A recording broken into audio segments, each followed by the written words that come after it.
이 시대는 개인의 개성 그리고 스타일을 참 중시하는 시대입니다. 그래서 옷을 조금 특이하게 이상하게 입어도 이상하다라는 표현보다는 개성이 있다 이렇게 표현을 하죠.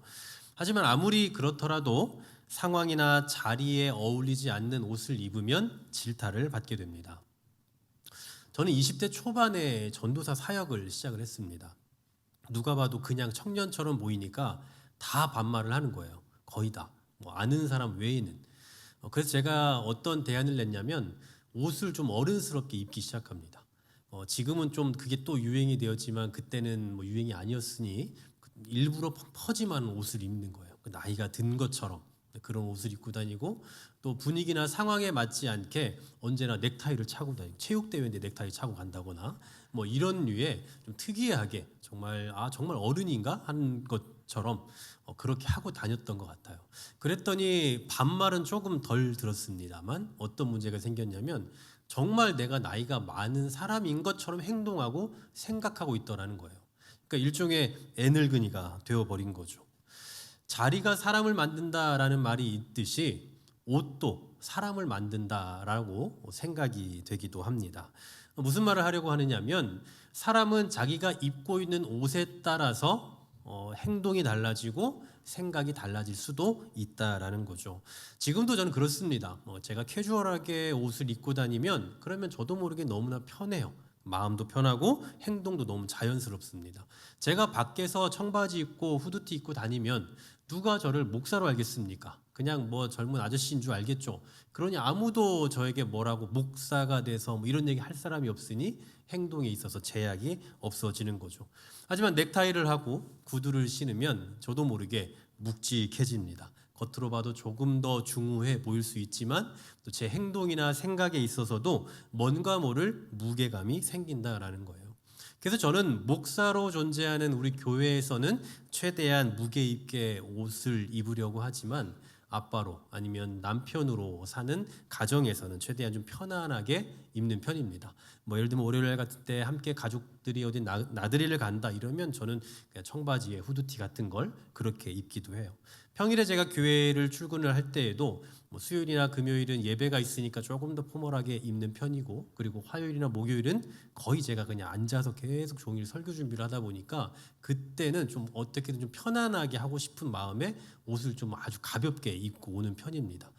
뭐 제가 편하지 않고 그러는 게 아니라 계속 앉아 있다 보니까 좀 몸이 편해야 마음도 편하고 마음이 편해야 생각도 열리니 그래서 좀 더 가볍게 입는 편이에요. 혹시 평일에 길에서 저를 보시거든 어디 놀러 가나 생각하지 마시고 그게 제 출근복입니다.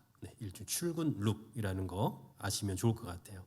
결국 사람이 상황이나 생각에 맞는 옷을 입어야 하는 이유는 바로 여기에 있는 것 같습니다. 무게감 있는 자리에 갈 때는 정장을 해야 스스로가 조금 더 무게를 갖추게 되는 거고요. 운동이나 산책과 같은 가벼운 자리를 갈 때에는 편안한 복장을 해야 남들이 볼 때에도 불편함이 없을 뿐 아니라 스스로도 그 자리에 걸맞는 행동을 하게 되기 때문이죠. 자, 그런 의미에서 우리는 저와 여러분은 그리스도인이라는 옷을 입고 있는 존재들입니다. 정장을 입으면 정장을 입은 사람답게 행동을 하고 운동복을 입으며 운동복을 입은 사람답게 행동을 해야 어색하지 않은 것처럼 그리스도인이라는 옷을 입은 우리들은 그리스도인다운 삶이 있어야 어색하지가 않은 법이죠. 다시 말해서 우리 신분에 걸맞는 지금 현재 입고 있는 그 신분의 옷에 걸맞는 행동과 자태가 나타나야 한다라는 사실입니다. 이게 바로 오늘 우리가 읽은 베드로전서에서 말씀하고 있는 메시지입니다. 오늘 우리는 13절부터 읽었는데요. 앞서 1절부터 12절까지의 말씀의 내용 우리가 계속 앞서 3번은 생각해 봤으니까 좀 어느 정도 아실 겁니다. 그것을 정리해 보면 이런 거죠. 우리는 신앙인은 세상에서 나그네와 같은 존재다. 일시적이다. 그러니 살다 보면 조금 어려움이 있을 수도 있고 괴로움도 있을 수 있지만 임시처소이니 연연하지 말아라. 우리에게는 영원한 소망과 유업과 구원이 예비되어 있으니 더 힘내면서 살아가자. 이 내용이 바로 1절부터 12절까지의 내용입니다. 한마디로 얘기하면 장차 받을 영광을 기대하면서 이 땅에서 참아내자 이 말이라고요. 그런데 여기까지만 놓고 보면 좀 힘들어도 참아라. 좀만 힘들어도 좀 견뎌봐라 라는 굉장히 소극적인 삶의 태도를 권면하는 것처럼 보입니다. 그렇잖아요? 지금은 이렇지만 조금 지나면 나아질 테니까 지금 좀만 견뎌라 이거죠. 이 악물어라. 이를 좀 악물고 조금만 참으면 엄청난 일이 펼쳐질 거야. 뭐 이런 식의 내용으로 들려진다라는 거예요. 하지만 베드로의 진짜 권면은 이제부터 시작됩니다. 오늘 13절부터 시작이 되는데, 자 13절 말씀을 한번 보십시오. 눈으로 보시면 제가 읽어드릴게요. 그러므로 너희 마음의 허리를 동이고 근신하여 예수 그리스도께서 나타나실 때에 너희에게 가져다 주실 은혜를 온전히 바랄지어다. 자, 어떤 자세로 은혜를 바라라고 합니까? 여러분 펜이 있으면 성경책이 찢어질 정도로 동그라미 치셔야 돼요. 마음의 허리를 동이고요. 마음의 허리를 동이고. 옛날 우리나라도 그랬지만 고대 근동에서는 옷이 이 하의가 거의 좀 이 헐렁헐렁한 바지였던 것 같아요. 그래서 뭐 일을 하기 전에 언제나 옷을 치켜 올리고 끈으로 묶는 작업을 했다라고 합니다. 여러분 어른들은 다 아실 겁니다. 예전에 초등학교, 국민학교죠. 우리 국민학교의 자녀들 운동회에 가면 갑자기 학부모님들 달리기를 시켜요. 그죠? 그럼 달리기를 시키면 이제 어떻게 아빠들이 나가죠. 승부욕 강한 아빠들이 출발선에 서서 뭘 합니까? 아무 준비 없이 그냥 양복을 입고 왔기 때문에 이 양복 바지 밑단을 양말 속에다 집어넣죠. 네, 뭐 그렇게 하셨을 거고 또 그런 거 많이 보셨을 거예요. 마치 그와 같은 자세인 겁니다. 흔들리지 않게 하려고 조금 더 잘 달리게 하려고 발을 옷을 강하게 묶는 것처럼 허리를 동인다라는 것도 바로 그와 같은 표현이라는 거죠. 전쟁을 하거나 노동을 하기에 앞서서 이제 시작해야겠다라는 마음 가지고 단단하게 준비 태세를 갖추는 자세, 그게 바로 허리를 동이는 행동이다라는 겁니다. 그런데 베드로는 이런 준비 태세를 지금 누구에게 강조하고 있는지 보십시오. 이 땅에서 나그네의 삶을 살면서 장차 받게 될 영광과 소망을 누릴 그 성도들을 향해서 이걸 권면하고 있어요. 이게 무슨 얘기냐면 그냥 가만히만 있어도 가만히 그냥 견디다가 얻어맞고 살다가 죽으면 엄청난 걸 받게 될 그 성도들이란 말입니다. 근데 그들에게 지금 뭐라고 얘기하는가 보니 어차피 나중에 죽으면 이런 걸 받게 될 거야. 그러니까 지금 그냥 좀만 참아, 견뎌 이렇게 말하는 게 아니라 이 땅에서 적극적으로 소망하는 자세를 가지고 살아라라고 말하는 거고요. 그냥 가만히 있어도 영광을 얻을 거라니까요. 가만히 있어도 소극적으로. 그런데 그런 사람들에게 말하기를 가만히 있지 말고 적극적으로 소망하며 살라라고 말한다고요. 베드로가 이걸 얼마나 강조하고 싶은지 오늘 13절 한 절 말씀만 보더라도 느낄 수 있습니다. 13절 다시 한번 잘 보십시오. 마음의 허리를 동이고 라고만 해도 소망하는 자세를 지적하기에 충분하거든요. 그런데 그 뒤에 근신하여 라는 말을 덧붙여요. 그러니까 한 번 더 강조하는 거죠. 근신하여. 그리고 또 더 나아가서 온전히 라는 표현을 쓰면서 재차 강조를 합니다. 마음의 허리를 동이고 근신하고 온전히 이렇게 세 가지 표현을 통해서 적극적으로 권장하고 있다는 거예요. 그만큼 이 땅에서 그리스도인으로 살아간다면 하나님의 약속을 소망하는 자로 살아간다면 그냥 멀뚱멀뚱 가만히 기다리고 이 악물고 있는 것이 아니라 적극적으로 그에 맞는 행동과 삶이 있어야 된다라는 얘기입니다. 여러분 생각해 보십시오. 어떤 학생이 좋은 학교 가게 해주세요, 좋은 대학 가게 해주세요 라고 정말 열심히 기도를 하는데 공부를 안 해요. 이거 정상입니까? 정상이 아니에요.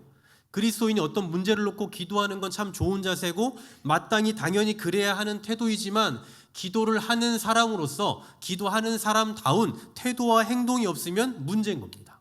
그러므로 우리가 하나님께 기대하는 바가 있고 기도하는 제목이 있으면 열심히 기도도 해야 되지만 기도만 하고 가만히 있는 게 아니라 적극적으로 부딪혀 나가야 되는 거예요. 공부하는 학생이라면 기도만 하는 게 아니라 기도하고 공부도 같이 병행하고, 또 취업을 앞두고 있는 청년이라면 그냥 가만히 기도만 하고 있는 것이 아니라 기도하면서 이력서도 쓰고 자기소개서 열심히 써서 면접도 보고 다녀야 된다라는 겁니다.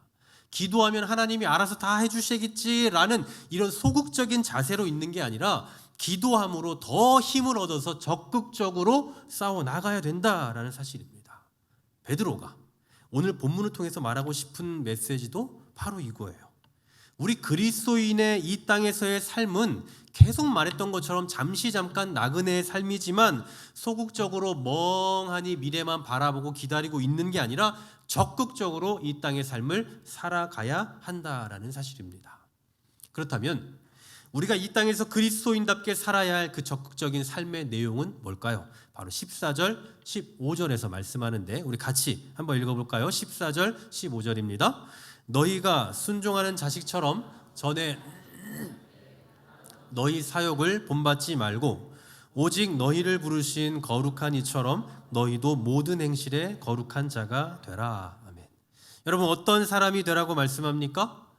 거룩한 자가 되래요. 이 역시 뚫어지게 동그라미 치셔야 되는 거예요. 좀 더 정확히 말하면 적극적으로 거룩한 자가 되기 위하여 힘써야 된다 이 얘기입니다. 그런데 여러분 거룩하게 사는 게 쉽습니까? 이 세상에서 거룩하게 살라 얘기하는데 그냥 거룩하게 사는 게 거룩하게 살아야지 라고 마음먹으면 그냥 사라지는 거냐고요. 저는 유튜브를 열심히 합니다. 유튜브로 열심히 해야 되는 이유 중에 하나는 저희 교회 유튜브를 제가 관리를 해야 되니까 유튜브를 열심히 할 수밖에 없어요. 그래서 저는 저희 페이지도 관리를 해야 되지만 또 집에 TV가 없으니 유튜브를 통해서 뉴스를 보기도 하고 그리고 또 찬양을 듣기도 하고 말씀을 듣기도 하고 등등 그런 걸로 여러 가지로 활용을 합니다. 제가 유튜브를 본격적으로 시작하게 된 계기가 코로나 기간이었어요. 코로나 기간 다 아시다시피 비대면이었잖아요. 비대면인데 교구 식구들과 어떻게 소통을 해야 될까 고민하던 중에 이렇게 해서 매일매일 큐티를 내가 찍어서 올려서 교구 성도들에게 함께 나눠야겠다 이 마음을 먹고 할 줄 모르는 영상도 그때 스스로 공부하고 배우고 하면서 그렇게 이제 시작을 했어요. 본격적으로 입문을 한 거죠. 여러분도 대부분 아마 코로나를 기점으로 이 유튜브를 시작을 하셨을 거라 생각이 듭니다.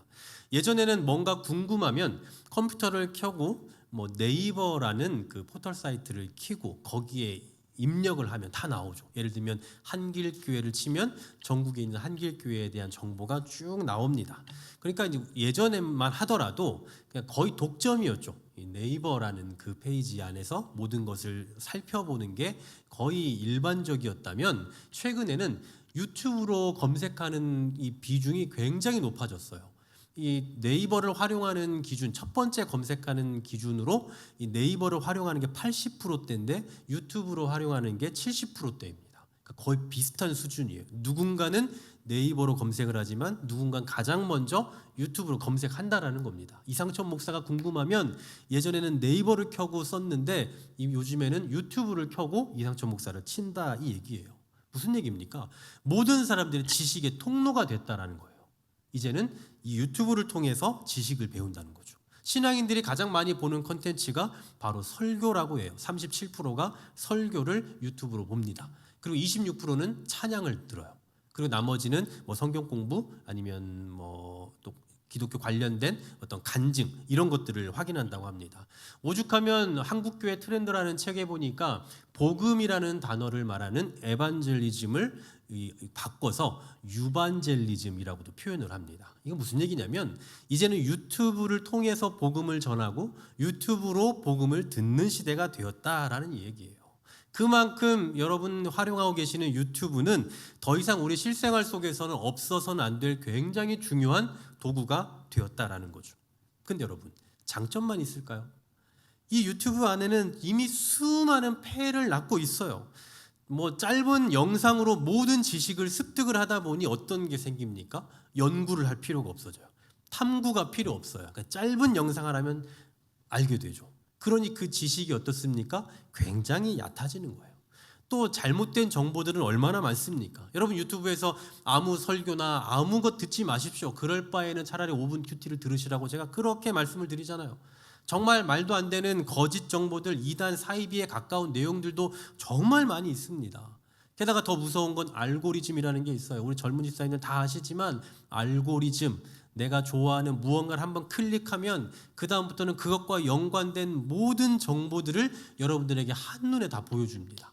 여러분이 유튜브에 딱 들어가면 가장 먼저 뜨는 여러 가지 콘텐츠들은 바로 여러분들이 지금 최근에 관심 갖고 있는 것들이에요. 저 같으면은 뭐 설교 아니면 뭐 찬양, 스포츠 또 뭐 이런 것들에 관심이 뉴스 이런 것들을 많이 보다 보니 이제 그런 것에 대한 내용이 쭉 뜨는 거죠. 한 번 누르고 알고리즘 타며 들어가기 시작하면 뭐 저는 그러지 않습니다만 뭐 2시간, 3시간, 5시간 그냥 막 가는 겁니다. 우리의 시간을 갉아먹는 거예요. 시간을 아껴라, 세월을 아껴라 그렇게 말했지만 우리의 시간을 이렇게 갉아먹는 거다고요. 얼마나 많은 시간을 허비하게 되는지 몰라요. 그래서 저는 이렇게 이야기할 것 같아요. 유튜브는 필요 악입니다. 이제 우리에게 너무나 필요하지만 그러나 이것은 악이라고 말해도 될 것 같아요. 뭘 얘기하려고 하느냐면 비록 시작은 지식, 소통, 편리함 이런 거였는데 그것을 악용하는 사람들에 의해서 처음의 의미가 완전히 퇴색되어져 버리는 경우들이 허다하다라는 겁니다. 결국 우리 눈에 보기에 좋은 것이 다 좋은 것은 아니에요. 이처럼 우리가 사는 사회는 시대가 원하는 스타일, 또 이 시대가 원하는 욕구, 그런 것에만 관심을 가질 뿐 어떻게 우리가 절제해야 될 것인가, 어떻게 이런 상황 속에서 거룩을 유지해야 될 것인가에 대해서는 관심이 없단 말입니다. 게다가 이건 우리가 살아가고 있는 이 사회에서 접하게 되는 뭐 정치, 경제, 사회, 문화, 교육과 같은 다양한 바운더리 가운데에서 문화라는 그 한 가지 측면의 굉장한 일면에 불과한 거예요. 그러니까 수많은 영역들이 있다고요. 그 가운데서 겨우 한 가지 일면만 제가 소개를 해드린 거라고요. 그러니 우리 삶 속에, 우리 사회 속에서 우리의 방탕을 부추기는 일들이 얼마나 많다는 얘기입니까? 과연 이런 시대 속에서 거룩한 삶을 살아갈 수 있을까요? 너무 힘들어요. 그럼에도 불구하고 오늘 하나님은 뭐라고 말씀하신다고요? 우리에게 거룩하라라고 명령해요. 거룩하긴 거룩한 자가 되어라. 그런데 그 앞에 뭐가 붙어 있습니까? 모든 행실. 세상이 너무나 악하고 세상이 너무나 패역하니 그냥 적당히 살면 되겠지라고 생각했는데 그게 아니라고요. 게다가 어디 뭐 산속이나 수도원 같은 데 들어가서, 절 같은 데 들어가서 거기에서 조용히 혼자만의 거룩을 추구해라, 이것도 아니라 부패한 세상 속에 들어가서 살면서 거기에서 거룩한 삶을 살아가라라고 명령한다고요. 한마디로 말하면 이 세상은 부패했으니 어디 조용한 데 들어가서 거기에서 거룩한 삶을 살아내라, 이게 아니라 부패한 세상일지라도 거기에 들어가서 장차 영광을 얻은 자답게 살아가라라고 명령하고 있다고요. 여러분, 세상은 부패했고 또 날이 갈수록, 해가 갈수록 더욱더 완악해져 갈 겁니다. 이런 세상이라면요, 솔직히 말해서 거룩을 조금 포기해도 될 것처럼 보여요. 이 정도면 옛날에는 조금 나았지만 지금 같으면 도저히 못할 것 같은 거예요. 너무 힘들잖아요. 그냥 평범하게 살기에도 힘든 이 시대인데 이 시대 가운데서 거룩한 삶을 살아간다? 얼마나 어렵습니까? 게다가 실제로 베드로전서를 수신하는 이 사람들 보세요. 계속 말씀드렸잖아요. 정말 치열한 현장에서 살고 있던 사람들입니다. 신앙 때문에 중내, 산해하는 문제들 앞에 살고 있던 사람들이라고요. 그래서 베드로는 저들을 향해서 너희는 나그네다, 이 얘기를 하고 있지 않습니까? 잠깐 살다 갈 거라고. 그러니 잠깐 살다 갈 거니까 이 땅에서 이 거룩을 조금 놓쳐도 되지 않겠냐, 이 말이에요. 그런데 오늘 베드로는 뭐라고 권면한다고요? 17절 보십시오. 너희가 나그네로 있을 때를 두려움으로 지내라. 너희가 나그네로 있는 이 땅이지만 이 땅에서 그냥 이 악물고 가만히 살아라가 아니라 두려움으로 지내라고요. 잠시 있다 갈 곳이니까 그냥 버티는 일에 치중하는 것이 아니라 이 극한의 상황 속에 있을지라도 거룩한 삶을 살아내며 두려움으로 지내야 된다, 이 얘기입니다. 정말 거룩한 삶을 살기 힘든 최악의 조건, 최악의 상황 속에서도 두려움으로 지내야 하는 존재, 그게 바로 베드로전서를 수신하고 있는 자들이고 오늘을 살아가는 저와 여러분들입니다. 그래서 우리에게 어떤 자세가 필요한 걸까요? 앞서 얘기했던 허리를 동이는 자세가 필요한 거예요. 이런 자세가 없으면 감당할 수가 없는 겁니다. 그냥 멍하니 있으면 정신을 못 차리는 거예요. 그냥 넘어질 수밖에 없는 그런 세상이기 때문에 허리를 동이고 그리고 살아내야 된다, 이 얘기라고요. 제가 다녔던 중학교는 교복 자유로 학교였습니다. 교복이 없었어요, 중학교인데. 뭐 그런 학교가 있냐 싶으시겠지만 이 가까운 곳에 있는 학교입니다. 간석동에 있는 학교. 교복을 안 입고 그냥 학교를 다녔어요. 그러니 얼마나 편했을까요? 가장 편했던 것 중에 하나는 학교만 끝나면 뭐든 해도 돼요. 사복이니까. 가방만 없으면 누가 저를 학생인 줄 압니까? 게다가 중학교 3학년 정도 되면 뭐 몸도 크고 얼굴도 크니까 뭐 고등학생이나 아니면 뭐 한 청년 정도 돼 보이는 수도 있잖아요. 그러니까 정말 가면 안 되는 것도 출입할 수 있는 상황이 생기는 거예요. 제가 중학교 2학년 때부터 약간 좀 방황을 시작했는데 이 교복 때문에 방황한 거예요, 제가. 교복만 입었더라면 제가 진짜 열심히 공부했을 텐데 하필 그 학교 가가지고 교복을 안 입고 다녀서. 여러분, 학생이 교복을 입는 가장 중요한 이유는 뭡니까? 어느 학교 학생이다를 보여주는 것이기도 하지만 신분을 보여주는 거예요. 교복을 입었다는 건 아직 학생이다, 이 신분을 보여준다고요. 그래서 교복을 입은 상태에서 다른 나쁜 짓을 하면, 어떤 탈선 행위를 하면 안 된다라는 의식이 심겨져 있는 거죠. 여러분, 교복 입고 탈선하면 안 되잖아요. 그냥 누가 봐도 다 보이잖아요. 어디 학생이 저러고 있어 라고 생각하지 않겠습니까? 그러니 교복 자체가 우리 아이들의 이 탈선을 막아주는 역할을 일부 하고 있다는 거예요. 교복 자체가. 마찬가지로 우리는 그리스도인이라는 교복을 입고 있다고요. 그러므로 학생이 교복을 입어서 행동에 제약이 생기는 것처럼 우리 신앙인들도 행동에 제약이 생기기 시작하는 겁니다. 어떤 면에서의 제약입니까? 거룩한 삶을 살아야만 한다라는 그 제약이 우리 안에 발동된다라는 사실이에요. 여러분, 그리스도인의 삶이 이래서 힘든 겁니다. 어떤 사람들은 예수 믿는 거 쉬워라고 얘기하지만 생각해보면 쉽지 않아요. 보이지 않는 예수님을 구세주로 믿고 살아가는 이것도 어려운 일이지만 그리스도인이 되어서 그리스도인답게 살아가는 것도 사실 쉬운 문제가 아니라고요. 그래서 왜 베드로가 마음의 허리를 동이고 근신하고 온전히 그렇게 하라고 강조하고 있는지 아시겠습니까? 그렇게 하지 않고서는 할 수 없으니까요. 그 마음이 없으면, 그런 단단한 마음이 없으면 감당할 수가 없기 때문에 그런 거예요. 그러므로 우리는 이 거룩의 문제를 평생의 숙제로 여기며 살아가야 되는 겁니다. 그리스도인의 옷을 입었으니 그에 걸맞게 거룩한 삶을 살아가면서, 그렇게 살아가기 위해서 우리의 이 허리띠를 동여매며 적극적으로 행해 나가야 한다. 이게 바로 그리스도인이라는 옷을 입은 성도가 이 땅에서 살아야 하는 삶의 모습이다라는 사실입니다. 그럼 도대체 지금 제가 오늘도 거룩이라는 단어를 계속 쓰고 있는데 왜 성경에서는 이 거룩을 그렇게도 이야기 많이 할까요?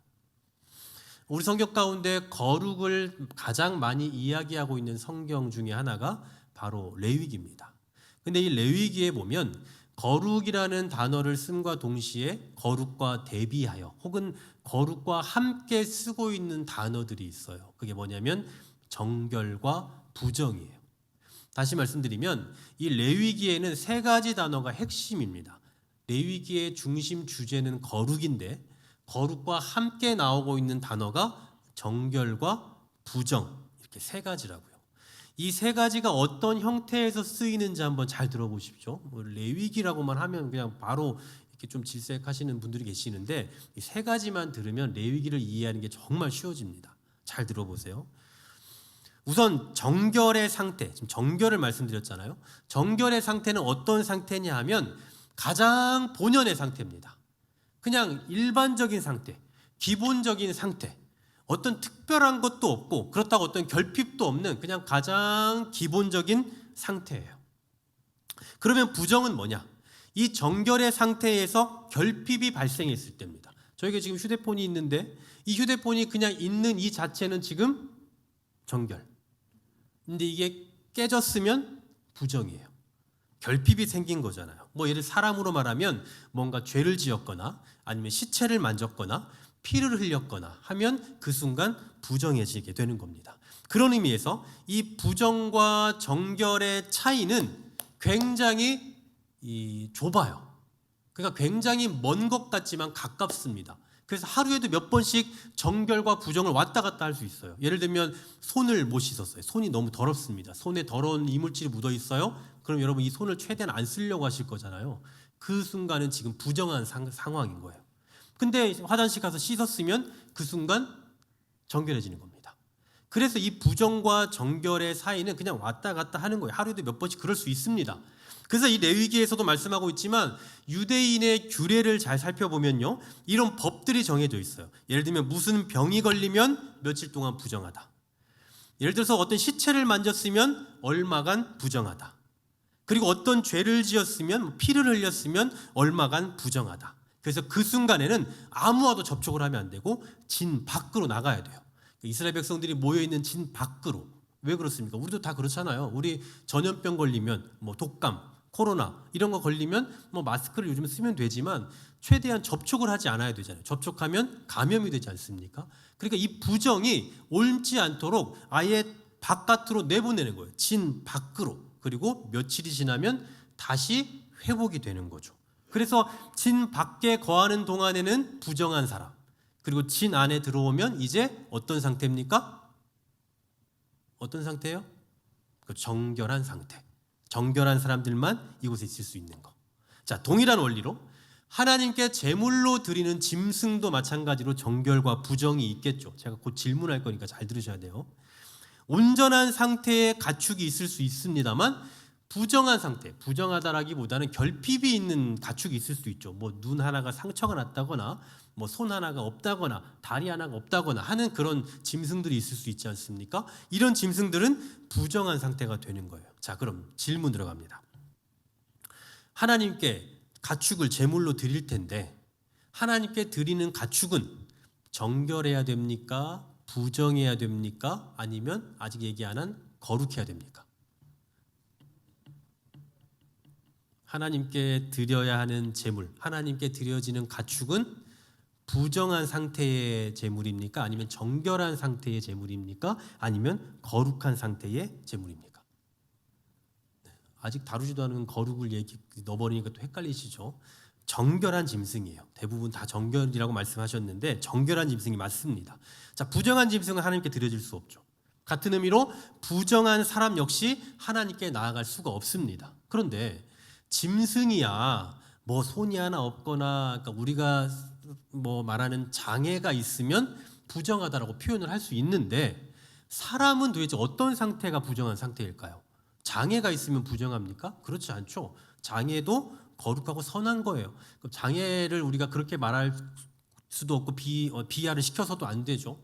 그러한 결핍을 부정하다라고 말하는 게 아니라 사람은 죄를 지으면 부정해지는 거예요. 죄를 지으면. 이게 지금 레위기의 개념입니다. 죄를 지으면 부정해집니다. 그래서 언제나 이스라엘 백성들은 죄 가운데 살아가잖아요. 사람은 죄인이니까요. 그래서 이 죄인인 이스라엘 백성들은 직접 성전에 들어갈 수 있습니까? 없습니까? 못 들어가는 거예요. 부정하니까. 좀 전에 여러분 대답하셨잖아요. 하나님께 드려지는 제물은 부정하면 된다 안 된다? 안 되잖아요. 정결한 짐승만 하나님께 드린다고요. 사람도 마찬가지로 죄를 지어서 부정해졌어요. 부정해졌으니 하나님께 드릴 수 있습니까? 없습니까? 못 드려요. 못 드리니 제사장이라는 중보자를 통해서만 하나님 앞에 나아갈 수가 없는 거예요. 자, 여기까지 이해가 되십니까? 부정과 정결. 근데 아직 하나가 더 남았어요. 바로 거룩이죠. 그럼 거룩은 뭘까요? 거룩은 이미 하나님께 드려진 것입니다. 자, 정리를 해보면요. 부정한 상태는 하나님께 드릴 수 없는 상태예요. 정결한 상태는 하나님께 드릴 수 있는 상태입니다. 거룩의 상태는 이미 하나님께 드려진 상태예요. 제가 이렇게 말 안 하고 있는 이유를 아시죠? 아무도 이해를 못하고 계신 것 같아서 어떻게 해야 되나 고민이 되네요, 지금. 부정한 상태는 하나님께 드릴 수 없다고요. 정결한 상태는 하나님께 드릴 수 있는 준비가 되어 있는 상태예요. 거룩한 상태는 이미 하나님께 드려진 상태라고요. 그래서 구약시대의 사람들은 늘 정결한 상태에 머물러 있어야 되는 겁니다. 여기에 있어야 언제든 갈 수 있으니까요. 근데 만약에 부정해져 버리면 성전에 못 가잖아요. 그럼 제사장도 못 만나요. 그러면 하나님께도 못 나가는 거예요. 그러니 언제나 부정의 상태에 가면 안 되고 항상 정결의 상태에서 준비되어 있어야만 언제라도 하나님 앞에 나아갈 수 있는 상태가 된다라는 얘기입니다. 그래서 정결해야 된다, 정결해야 된다, 정결해야 된다 계속 얘기하는 거예요. 하지만 예수님의 구속하심을 입은 저와 여러분은 지금 어떤 상태인 줄 아십니까? 이미 하나님께 드려진 상태예요. 거룩한 상태라고요. 지금 저와 여러분은 정결의 상태에 있을 이유가 없어요. 이미 우리는 거룩한 상태라고요. 하나님 앞에 드려진 상태, 예수 그리스도로 말미암아 이미 하나님께 다 드려져 버린 그런 거룩한 상태로 지금 살아가고 있다고요. 이 말은 곧 무슨 얘기입니까? 우리에게 이제 예수 믿으니까 거룩하게 살아야 돼. 예수 믿으니까 거룩하게 안 살면 안 돼. 이런 부담을 주는 게 아니라 저와 여러분은 하나님께 선택받고 하나님의 사랑을 받고 있는 그런 존재라는 것을 드러내주는 표현인 거예요.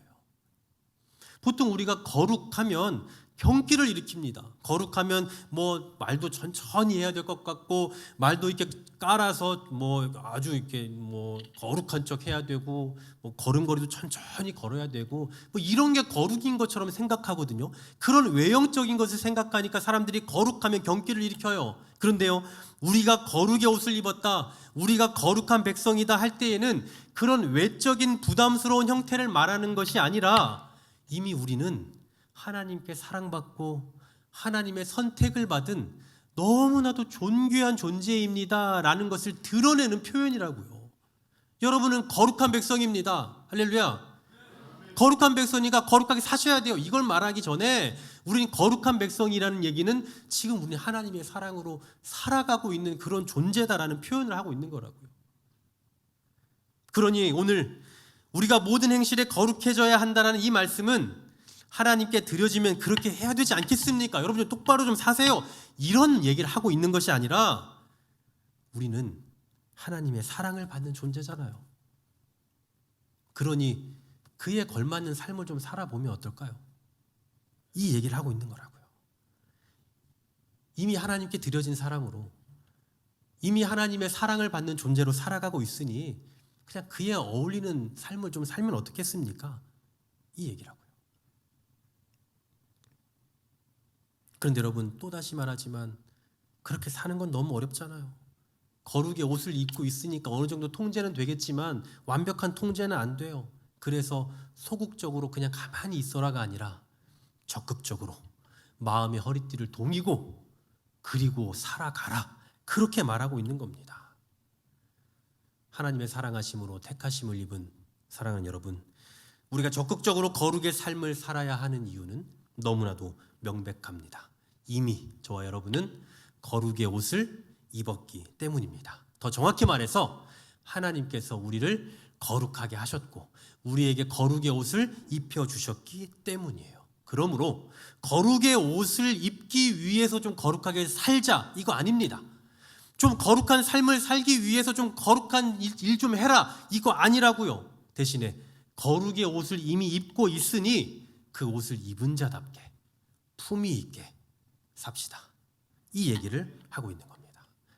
거룩한 삶을 저해하고 거룩을 해치는 수많은 것들이 존재하는 우리의 삶의 현장에서 다시 한번 마음의 허리띠를 단단히 동이시고 거룩의 옷을 입은 자답게 거룩의 품위를 드러내며 살아가는 저와 여러분 될 수 있기를 주의 이름으로 간절히 소망합니다.